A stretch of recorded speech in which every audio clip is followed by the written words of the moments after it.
grade school here in 1961, Cathedral Latin in 1965, professed his first vows as a Marianist in 1970. He's done a significant amount of work among the poor in Nairobi, Kenya, and also in the Philippines, as well as work for the Marianists in Rome and here in the U.S. He's currently splitting his time between working for the Marianists in Dayton, Ohio, and still doing that missionary work in Nairobi.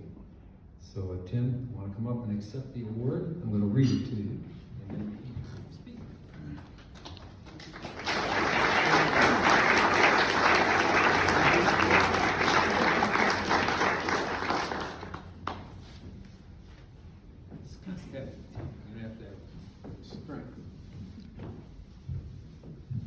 So this says Brother Tim F. Phillips, Society of Mary, graduate of Cathedral Latin School, 1965, in recognition of his efforts to develop training and social programs in industrial areas of Nairobi, to honor his efforts to teach artisan skills for job creation and economic sustainability, in gratitude for the education programs he helped to develop for family life and gospel living, in recognition for his accomplishments in the Marianist formation, to acknowledge his commitment to Father Chaminet's call that we are all missionaries, for his lifetime support of Catholic social principles, particularly the poor, and for his service to all in the tradition of Cathedral Latin School, to serve in deed and in truth.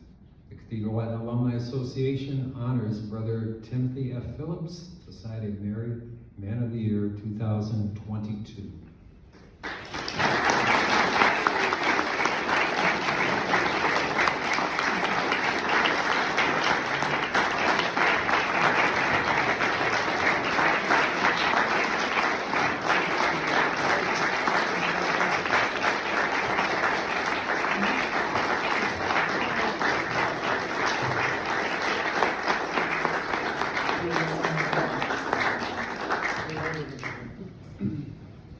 Well, thank you.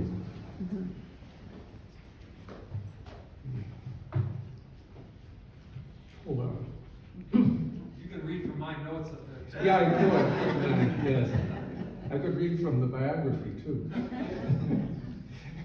Well, thank you. I should, in fact, start off by saying how grateful I am for the honor you have given me, even though I would say I'm not at all used to celebrity status. Even with the things that were planned, what I've generally always done is to push forward, dealing with whatever comes and whatever crosses my path. And I seem to have picked up on a good Marianist and Mary, our mother, insight, to somehow be in the background, encouraging others to take the lead and pick up on responsibility. There's a fellow by the name of Robert Theobald who has a very good comment about this. He said, "You can do a lot of good if you are willing to let others take the credit." And that's one of those things I think I've learned along the way. It's also a good Marianist insight, and probably first learned at the Cathedral Latin School. Now, one of the other things that I thought about in relation to this was that in my two speech classes, the one at CL and the one at the University of Dayton, I never remember having to give an after breakfast talk, which happens to be in the afternoon. Besides, there was an after dinner talk and other kinds of entertaining or informative talks, but never an after breakfast talk. So I'm charting new territory. I suppose some of you have been here before and are more knowledgeable about such things. The next thing to say is it has been a long way, as we've been noting. It's 60 years since I started at Latin, and 57 since I graduated, as Rick Carbone and Jim Martello pointed out. Already 7 years since our 50th anniversary. And a lot has happened since. but Latin provided a great start. And I came across a paper about CL by a university student, and was reminded again of the long tradition and the Latin influence over the years, above and beyond any specific little things that may have been done. We did well with sports and academics and all those things about CL that helped us grow up and put us on the path that has brought us here to this time and place. Well done, alma mater. You've been a good and nurturing mother. Cathedral Latin School. Now, the other day, I got asked by our deacon, Ken DeLuca, in fact, what was particularly satisfying, was it satisfying, was that the word? Yes, satisfying part of my ministry. And I had to say that it really was moving to Kenya, to Nairobi, to Africa. And because what we did actually worked, and it seemed to work very well. The results seemed to be much more than the effort put in. But what was it that we did? Well, I went to Kenya to work with Brother Peter Dano. And we originally were talking about a community with the poor, but that never happened for various reasons.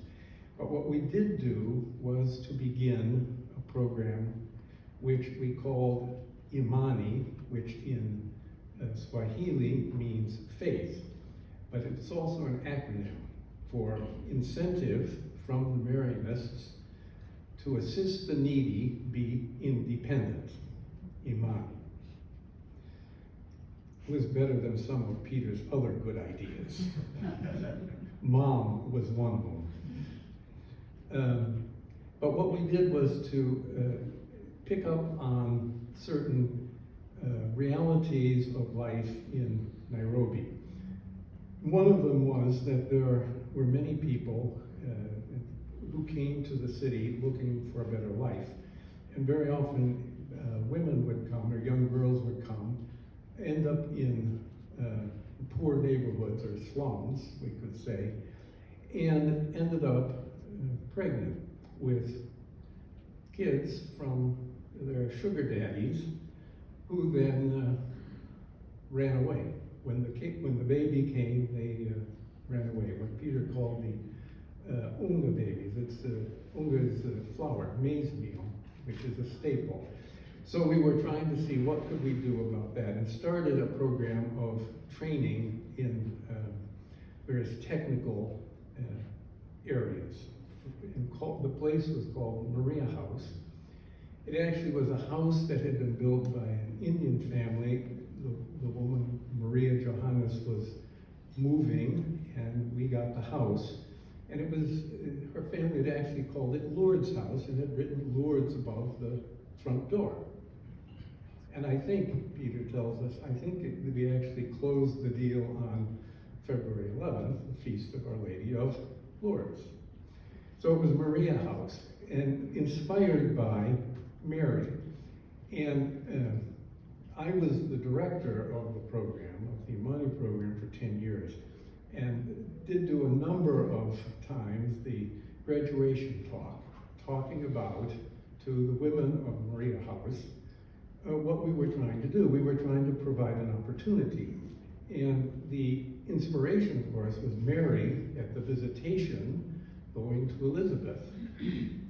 And the insight was, when you have pregnant women, what do pregnant women in Scripture talk about? Well, two pregnant women in Scripture were Mary and Elizabeth, talking about the coming of the Lord, and as Mary puts it in the Magnificat, what is going to come of our children? What kind of world do we want? where the mighty are cast down from their thrones, the lowly are lifted up, and so on. So that was something of the inspiration for Maria House and what we were trying to do, providing an opportunity. And of course, you have to, point was, you need to pick up on this opportunity, and you want to give it pass it on also, give others opportunities. The second part, this was not a simple little thing either. We ended up with a second program in another slum area, Mukuru Kwajenga, which was more based, the Maria House program was based on an issue. It had to do with women's concerns. The Mukuru-ish place was based on an area, and it was for providing the same kind of training for poor youth. And so in that area, we added what we ended up calling the Shaman Training Center.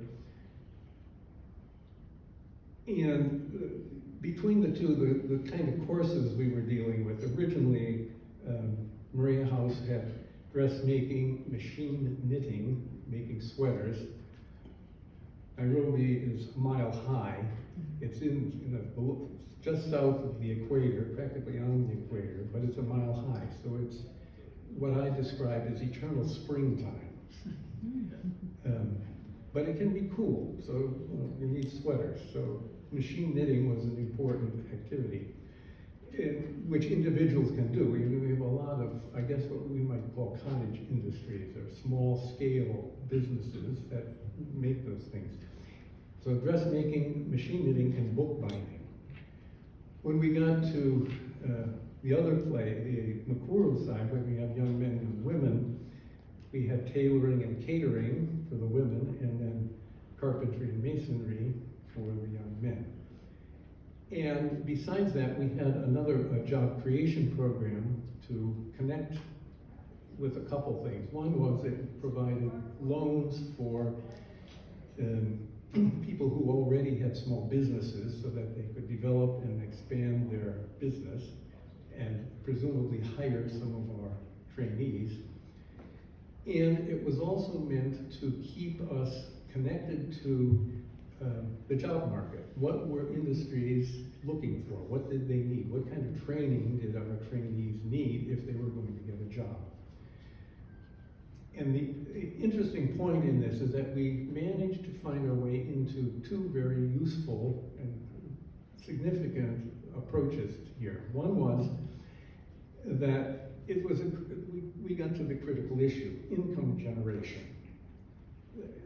Later I discovered there were many, many parishes who had women's groups, and they were trying to do something for women. But eventually they always got to the point of, well, what these people really need is to generate some income.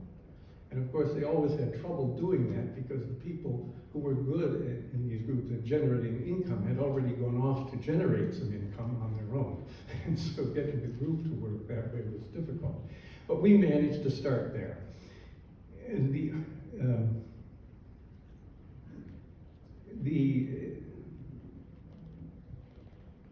anyway, that's, I was thinking somewhere else and it slipped my mind now. The other part of it with these programs was to provide what we called a family life group and a gospel living program. Those two things were the kind of the spiritual, social, motivating things.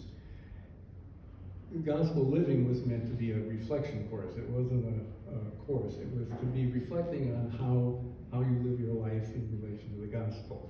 Because life in slums is not very nice, and you have to get new ways of thinking and new values in order to succeed. The family life group was really dealing with the pregnant women. We were continuing to do that in various ways. On the one hand, training people, and on the other hand, providing assistance and insight into how to deal with children. I can remember sitting in my office and the family life group being next door, and the social worker going on and on at some length about how to deal with sugar daddies.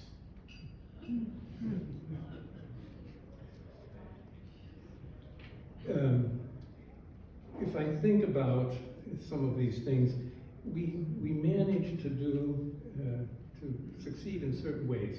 We didn't manage to make people very independent necessarily, but we did manage to provide some training for people to get into jobs so that they could say things like, well, I'm able, because I have some work, I'm able to provide more money for our family, and my sister is able to go to school because we now have this money for school fees.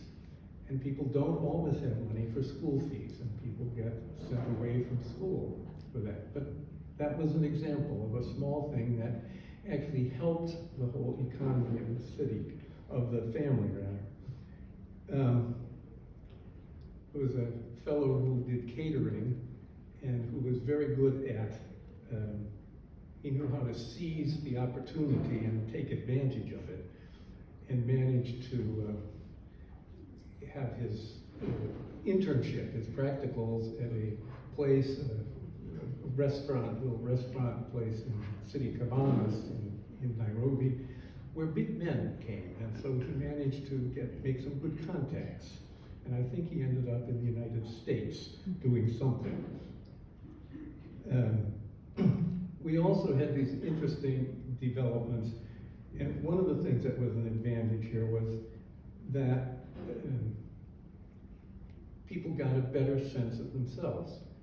At Maria House, we had started with 2 sessions, a morning session and an afternoon session at the very beginning. But before the year was out, about half the people had dropped out. And so we had a second intake. And so we had a morning section with people who had been around for about 6 months, and an afternoon session with people who had been around about a month. And the coordinator of the program said, well, we need identification cards. So she brought in a photographer to take pictures for the identification cards.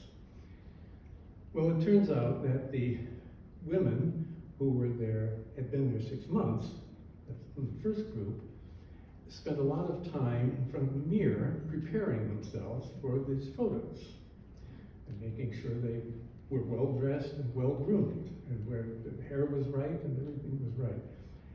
The people who had been there a month didn't bother with the mirror at all. They just came. And it was a very clear indication about how just providing this training was a great help for helping people get a much better sense of themselves. It was a great sign of good success. And when we talked about opportunities, I think that was an important piece of it, because people have ability. A lot of people have a lot of good ability, but they're stopped because of opportunities. That very often there's not the opportunity it's not presented. They don't have the means, or they don't have the place. So this provided an inexpensive opportunity. And for poor people, it was a very good approach to it, because we did 1 year training, which led to a credential from the government. You could take the government trade test. But it was only a year, and it wasn't so long or so expensive that poor people could not spend a year doing it. So it was a good mix of intense training expensive enough to cover what was essential, but short enough to make it possible to do it in some reasonable way. The program still continues, of course. We've been at it for 30 years, 35 years now, I guess. And it's expanded and developed like all things do in this kind of work, almost anything actually.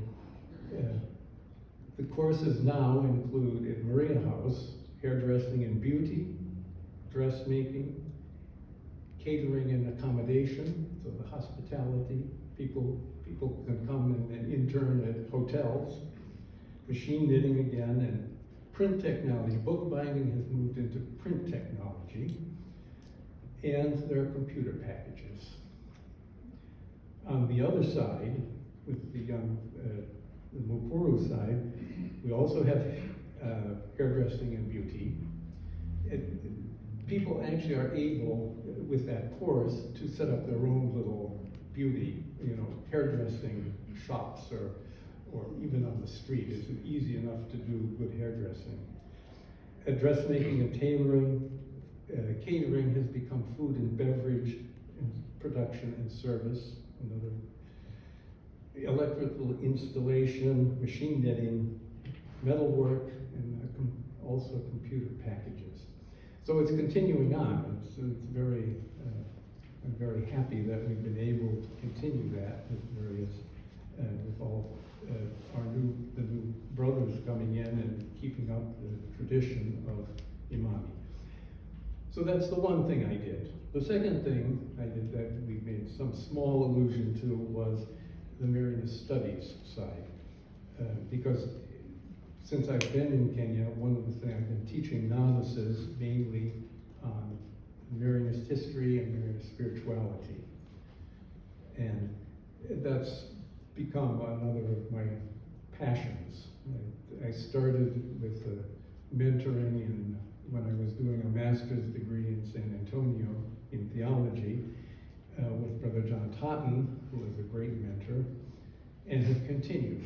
And that's what I'm doing here now, is that I'm at the North American Center for Marianist Studies and working on a couple revisions of a couple books. We recently published an English translation of the General History of the Society of Mary, Volume 1 out of 4. And I had to do some editing of that.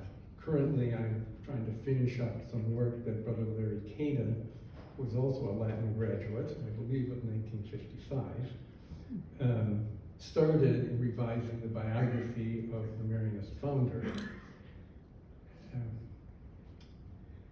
He got about 28 chapters out of 38 done, and then he went to glory. He was promoted to glory and is with Father Chaminade, finding out everything that he didn't find out in his research.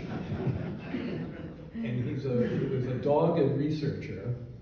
As somebody once said, it's hard to believe that there could be a mistake in a Larry Cada footnote. So I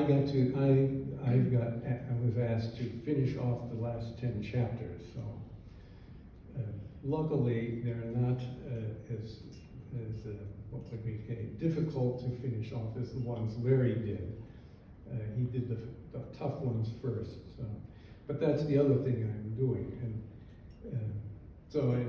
as there was an illusion, I'm actually being shared between the region of Eastern Africa for the Center for Marianist Studies there and the North American Center for Marianist Studies here.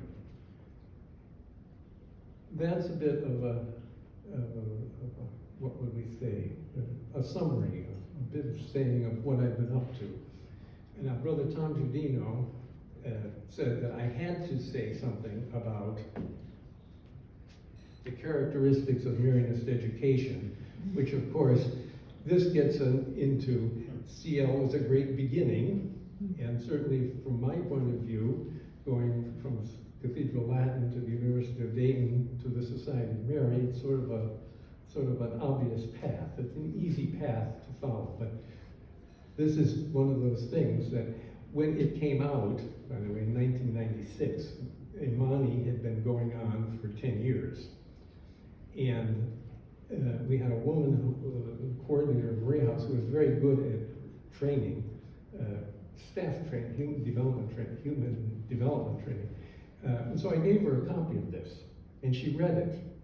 And she came back and said, you know, we've been doing this. We're already doing all these things, which I thought was a very good testimony to good training and good beginnings at Marianist institutions, Cathedral Latin School in this case, that it just gets reproduced. all those good values and good things that started there get reproduced, and people notice. So, Tom, it's done. There's a new version too. You can see him if you need copies. With that, I think I can conclude. I don't think there's more that I need to say. I should, however, at the end, I was thinking it would be better to do this at the beginning, but we'll do it at the end, to introduce the people at table 2, who are people who came because of me, specifically. We can begin with my brother, Patrick, and his wife, Nancy. Patrick is a graduate of CL at 1978, so almost at the end. And in fact, my mother was complaining to me when I was in Pittsburgh and Cathedral Latin was under threat of closure. Why wasn't I in Cleveland teaching at Cathedral Latin School to keep the school open? Sure that would have happened. And then also, where shall we begin? We can begin on this end. We have Brother Paul Kageche here.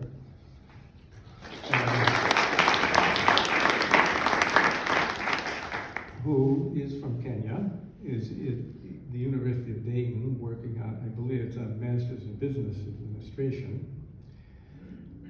Paul made vows, what, about 1999? 98? Okay. I was there. It was before I went to Rome. But he was also the director of the Marianist Development Project in Mombasa, which is another program like the Amani program on a slightly smaller scale at that point, which has developed greatly. But he was the director of that for some years, and then took on the development fundraising jobs in the region. Now he's going to be better. And I think we've mentioned Brother Tom Giardino, and you've seen him. Then we have Brother Dennis Bautista, who is the director of...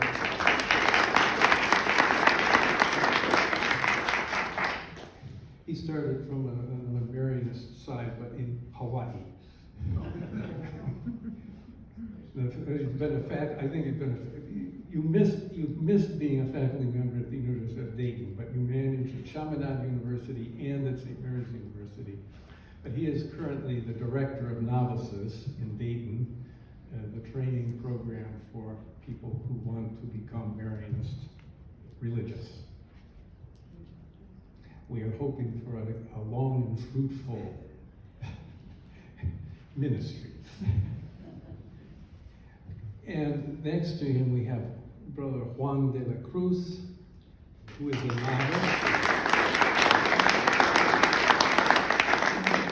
from Mexico, which is part of the U.S. province, and Jesus Alvarez, who is also a novice.